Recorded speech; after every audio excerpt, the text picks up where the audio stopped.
I don't know whether they are happy with that. I get worried. I get totally embarrassed. It should not be that way. The Honorable Sankok, yes, you're on top of my list. Thank you very much, Honorable Speaker. And I almost thought you were watering down. The praises have been piled on me by Honorable Wanyonyi. So, Honorable Speaker, the Division of Revenue Bill, I do support 100%. And we really need to look into it and probably over-advises to what should be done. Honorable Speaker, and this Division of Revenue Bill is not all about what goes to the county. It also have what goes to the judiciary and also to the equalization fund. Honorable Speaker, I've seen 7 billion that is supposed to go to the equalization fund. And this equalization fund, since inception, we have not really had tangible development that was supposed to be done by it, Honorable Speaker, because this was meant to reverse the session paper number 10 of 1965 that placed a lot of resources on the high potential area, leaving a lot of other areas, like the 80% landmass of Kenya, under the hands of pastoralists. Because those who crafted this session paper number 10 of 1965, most of the time were farmers and agriculturalists. They thought, because they were raised and brought up in, through agriculture, they thought agriculture is high potential, forgetting that our livestock are also high potential. Our wind power in Loyangalani is also high potential. The petroleum and oil that was discovered in Turkana was there even before the start of human beings, but it was considered low potential by the crafters of the session paper number 10 of 1965. Our tourism is also high potential, but was considered low potential by those crafters. Honorable Speaker, this equalization fund was supposed to reverse that session paper.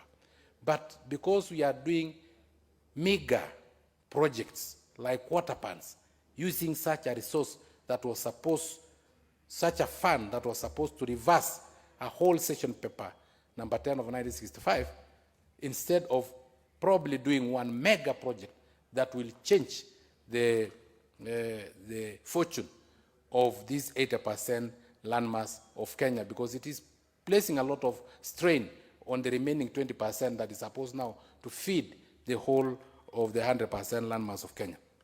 Honorable Speaker, a case in point, if they decided maybe to do a leather processing industry, Honorable Speaker, in which every year we produce 3 million hides and skin in Kenya, and 90% of it goes to waste, eaten by hyenas, eaten by dogs, because some cows have died because of drought.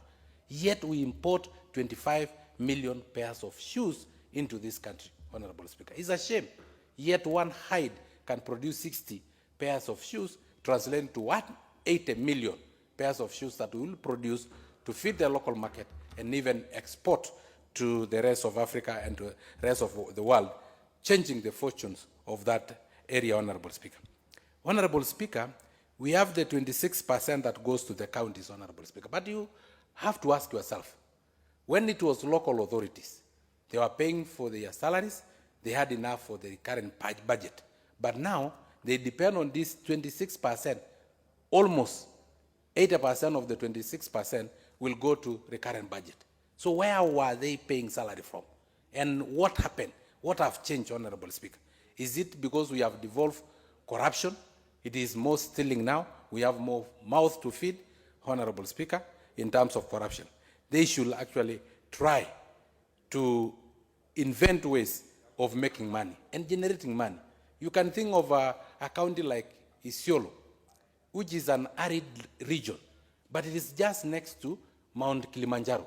Why don't you just use gravity, use PVC pipe water from Mount Kilimanjaro, and it will flow using gravity all the way and irrigate the whole of Wajir or the whole of Isiolo through all the government roads.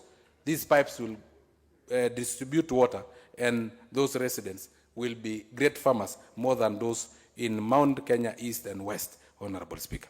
Honorable Speaker, there are potatoes producing regions in this country. And the counties themselves cannot even negotiate with KFC, which import potatoes, Honorable Speaker. They cannot even have their own crepes producing industries to produce crepes and sell within and even outside this country. How can you imagine, Honorable Speaker, importing potatoes? How can you imagine, Honorable Speaker, importing crepes? You know these crepes, things that look like chips, Honorable Speaker. It's a shame. We even import toothpicks. And there are those counties that are next to Mao Forest. And toothpicks are produced using those forests, Honorable Speaker. Honorable Speaker, you can even imagine that we import toilet papers. You know, it is a shame, Honorable Speaker. I don't know if the country if those countries want to finish us like China, they can place some other chemicals on the toilet papers and you know what will happen. Honorable Speaker, again, if you look at this budget, the deficit is just too huge. That is a recipe for overborrowing again, Honorable Speaker.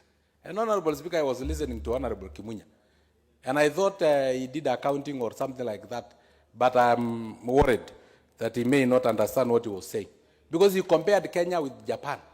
What does Japan produce and what does Kenya produce? Every car in front of you, every car behind you is a Toyota from Japan. And now you compare with Kenya, which is known only for production of children and production of graduates who are not employed, Honorable Speaker. Honorable Speaker, we can't have those comparisons when we are doing such a very important motion like the division of revenue bill, Honorable Speaker. Honorable Speaker, if now we have to overborrow and have loans as a burden to our citizens, and you know, he was saying that the president have said we now have an 8 trillion economy. I've done some little of mathematics. 8 trillion economy with 9 trillion loan. So what is the balance? What is the difference? So we are in negative, Honorable Speaker. Honorable Speaker, or unless they are referring to also the 5 trillion that was slashed on offshore accounts and the Pandora Papers, that it is also part of the 8 trillion. Honorable Speaker, it will even be worse because we will be negative 6, Honorable Speaker. Honorable Speaker, I think this comparison we should not be doing. Let us just do our own research using our own citizens. How are they, Honorable Speaker? Currently, there is an outcry of hashtag lower food prices.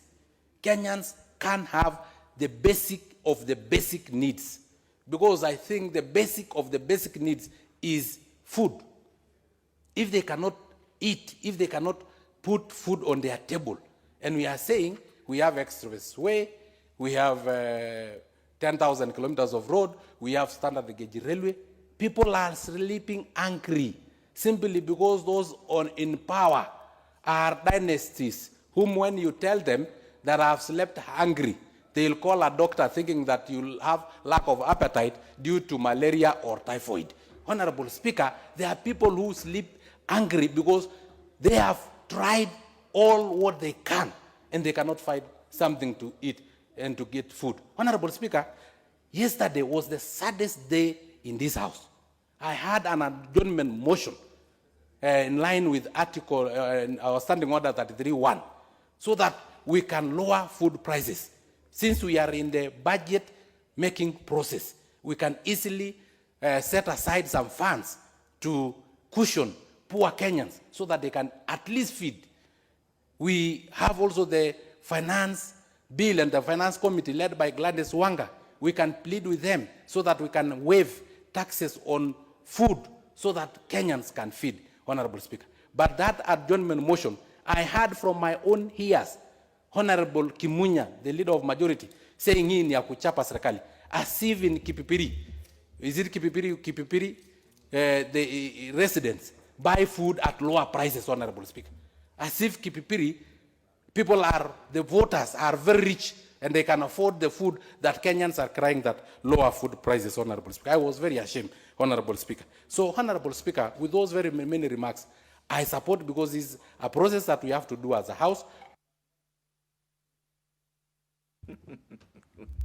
The Honorable Sankok, yeah, 10 minutes are done.